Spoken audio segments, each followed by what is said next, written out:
ప్రజా శిక్షణ మహాభియాన్ శిక్షణ తరగతుల ముగింపు సభకు ముఖ్య అతిథిగా బీజేపీ చీఫ్ రామచంద్రరావు హాజరయ్యారు. శిక్షణ పూర్తి చేసిన బీజేపీ పార్టీ నాయకులకు సర్టిఫికెట్లు పంపిణీ చేశారు.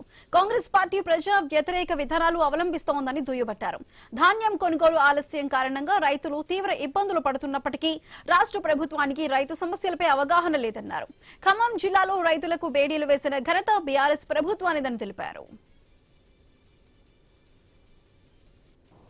ఈరోజు కాంగ్రెస్ పార్టీ మనకు ఈరోజు రాష్ట్రంలో వచ్చి 2.5 సంవత్సరాలు అయిపోయింది. గత బీఆర్ఎస్ ప్రభుత్వం చేసిన తప్పిదాల మీద వారు ఇట్లా చేశారు మీరు చేయమని చెప్పి మాట్లాడి ఈ రోజు వాళ్ళ అధికారంలో వచ్చిన తర్వాత వాళ్ళు చేసినటువంటి మాటలు మర్చిపోతాం, చేసిన వాగ్దానాన్ని మర్చిపోతాం.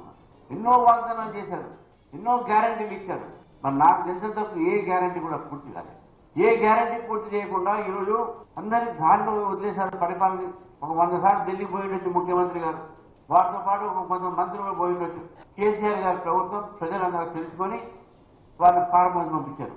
ఎందుకంటే అబద్ధాలు ఆడి కేంద్ర ప్రభుత్వం మీద నరేంద్ర మోదీ గారి మీద గర్వం అహంకారం సారు కారు పధారని ఎక్కడ సారు ఎక్కడ కారు వచ్చింది 0 అని గుర్తుపెట్టుకోవాలి వాళ్ళు.